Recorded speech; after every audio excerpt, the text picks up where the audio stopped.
Not just today that the financial world faces scammers and crooks.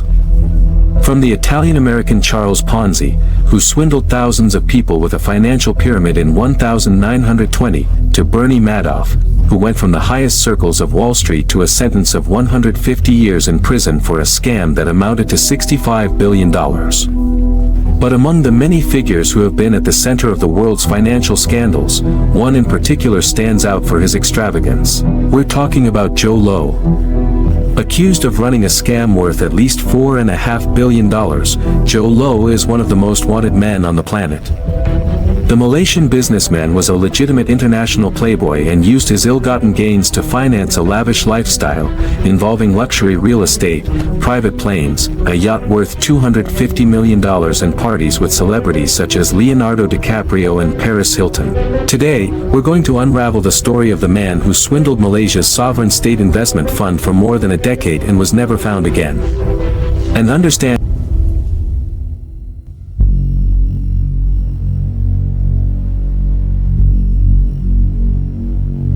Born on the small Malaysian island of Penang in 1981, Joe Low was raised in a moderately wealthy Chinese family.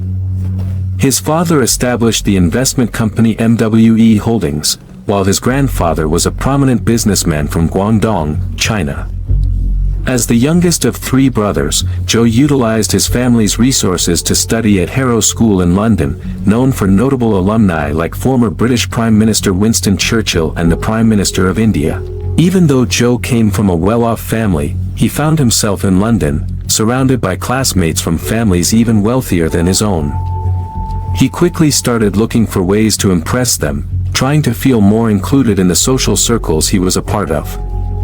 Joe went as far as inviting some of his classmates on a vacation to Malaysia, where he arranged private events and even went so far as to pretend to be a member of the Bruneian royal family. At a young age, Malayo had enormous powers of persuasion and pretended to come from a billionaire family, but more for fun than anything else. But in doing so, he came into contact with more and more important people. And most of them didn't question his lies. It was in this way that Malayo developed a very close relationship with his schoolmate, Rizazes, the stepson of Malaysia's former Prime Minister, Najib Razak. Remember that name, as it plays a crucial role in this story. After completing his studies at Harrow, Joe Low relocated to the United States and graduated from the Wharton School at the University of Pennsylvania. There, he built connections with Malaysians and influential figures in Kuwait and Jordan. Additionally, he began managing money for friends and family. But of course, he didn't stop impressing his colleagues by making up more stories. On his 20th birthday, Joe rented out Shampoo, one of the hottest nightclubs in Philadelphia at the time, for $40,000 for his private party. After graduating in 2005, he returned home with the hope of working for the network he had built at Wharton, helping them with their investments. Joe was set to enjoy his rewards.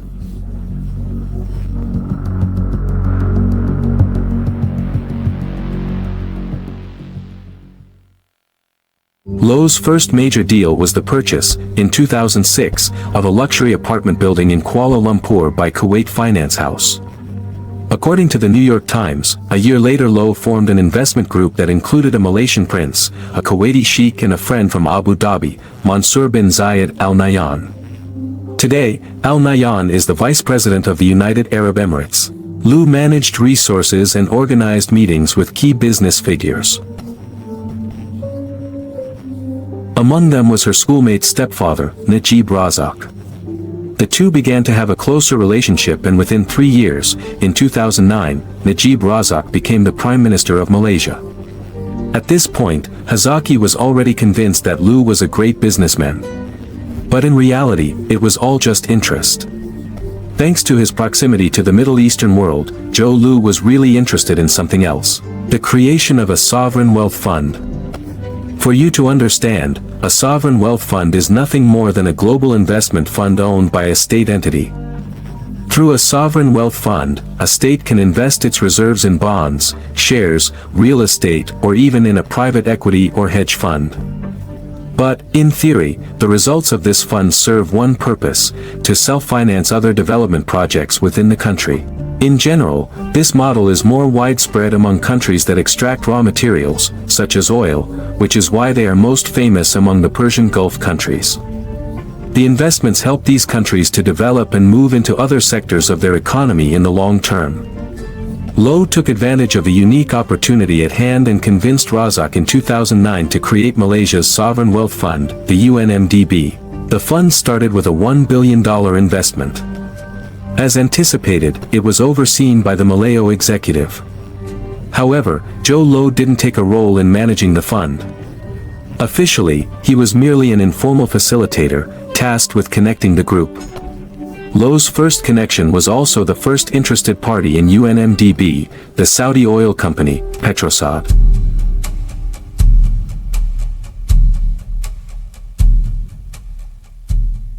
Thanks to his extravagances, Joe Low personally knew the two founders of Petrosoria, Tariq Abaid and Turki bin Abdullah. Years later, they too became suspected of being accomplices in Low's scam. In August of 2009, a crucial meeting took place on board the superyacht Alfa Nero. Najib, along with his family, Joe Low and the founders of Petro Saudi met on the coast of the Principality of Monaco, on the French Riviera. The group signed an agreement that was formalized in September of that same year. The NMDB and Petro Saudi founded a joint venture worth $2.5 billion. The agreement stipulated that the Saudi company would invest $1.5 billion in the new joint venture, while OneMDB would put $1 billion into the deal. But of that $1 billion of Malaysian public money, only $300 million actually ended up in the joint venture's account. The other $700 million was diverted to another account. The account that received the $700 million had been opened a few months before the joint venture was set up, and belonged to a shell company called Goodstar. And in control of Goodstar was Joe Low. You might think, well, $700 million, that's a lot of money. You can live a lifetime without spending all that. But for Low, that wasn't enough. This marked only the start of what would become one of the largest frauds in history.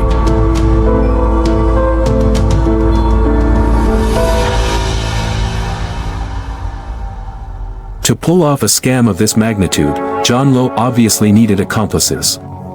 The main one was Najib, the Prime Minister of Malaysia and the official controller of OneMDB. The people chosen to sit on the board that managed the fund were also part of the scheme. Between 2010 and 2011, OneMDB agreed to pay more than $830 million to the joint venture. Of that total, another $300 million went directly into Gold Star's account and into Joe Low's hands. Thanks to the embezzled funds, Najib was able to finance political events and even his election campaign to stay in power. In 2010, Low set up an investment company called Jimwell Capital to receive the clean money after the process of hiding the embezzled after this video. Deanwell Capital was used exclusively to handle Low's assets. Additionally, Malayo established a charity, the Deanwell Foundation. Thus, some funds taken from OneMDB were given to charities. The goal was to use donations to boost Joe Low's reputation, strengthening his reputation as a remarkable entrepreneur. Through Deanwell, Low orchestrated several major deals, such as acquiring New York's Park Lane Hotel for $660 million in the year 2013. Additionally, he secured the acquisition of EMI's music publishing division in 2012 for $2.2 billion, collaborating with Sony Corporation. Low also masterminded the unsuccessful $2.2 billion bid to purchase the Adidas trailer in October of 2014. But, going back a little in time, at the end of 2012, Low realized that he needed to attract more foreign investors to the fund. Through his vast network of acquaintances, he contacted banker Tim Lassner, who was head of Goldman Sachs Southeast Asia division. Low invited Lassner to a private meeting and convinced the banker to turn a blind eye to the strangeness of OneMDB's balance sheet in order to close a huge deal. Between 2012 and 2013, OneMDB issued around $6.5 billion in bonds via Goldman Sachs. The bank was used to place the bonds on the market for institutional investors. But part of the money raised, once again, was sent to the various accounts of Joe Low and his family. Thanks to the scheme, Low pocketed at least $1.4 billion. And Najib financed his election campaign, which in 2013 granted him a second term as Prime Minister of Malaysia. In total, it's estimated that the pair took at least $4.5 billion from 1MDB and the Malaysian people. Operation Secrets of Midas, initiated by the Federal Public Prosecutor's Office to probe the crimes linked to Ike Batista, uncovered a curious connection between the former Brazilian billionaire and Joe Low. Bank statements revealed by the Brazilian courts show transfers between Ike's offshore companies and accounts allegedly linked to Joe Low. You could truly see that Ike and Lou shared a very close relationship. It was evident because Lou went as far as to give Ike a precious and valuable statue of a glass dragon. It was quite an intriguing story, to say the least.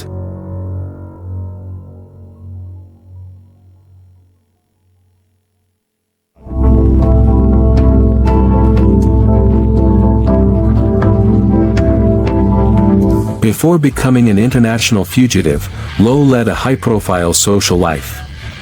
According to the book $1 Billion Whale, he spent $85 million on parties from October 2009 to June 2010.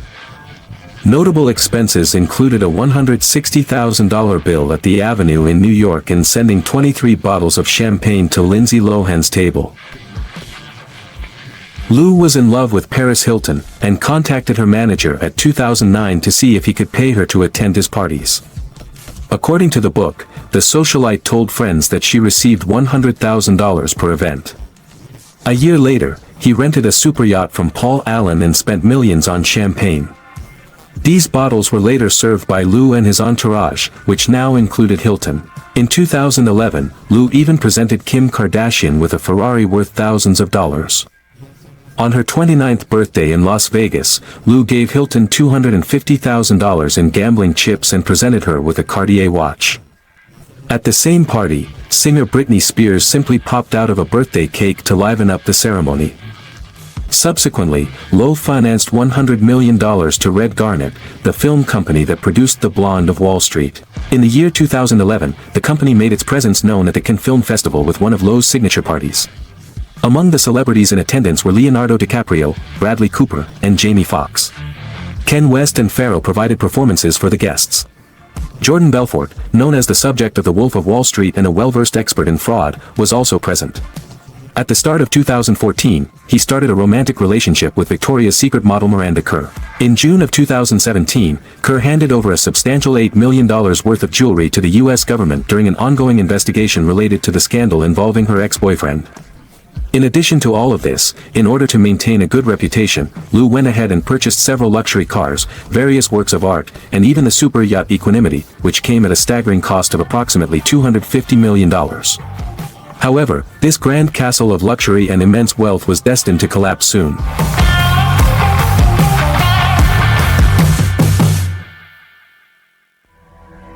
Over the years, the first questions about 1MDB finally began to emerge. In 2015, the Malaysian press pointed out that the Sovereign Wealth Fund had only financed a single project on a military base. Najib never made the fund's financial statements public, and the castle of luxury forged by embezzlement was beginning to crumble. One man is responsible for blowing up the scheme for good, Javier Rusto. Javier collaborated closely with Tariq, founder of Petrosad. At some point, he stopped getting his settlement share for staying silent and chose to seek revenge. Javier then handed over thousands of documents and 227,000 emails to journalist Clario Castle-Brown, and thus, the 1MDB scandal erupted. What seemed to be one of the largest scams ever documented surfaced. In 2015, a report exposed everything, including Najib Razak's involvement and John Low's role as the mastermind of the scam. It was uncovered that 1MDB had amassed a debt of $11 billion. However, Lou, unlike Najib and the other defendants who didn't anticipate the scheme being exposed, had everything prepared. So, when the authorities came knocking on his door, he had already vanished.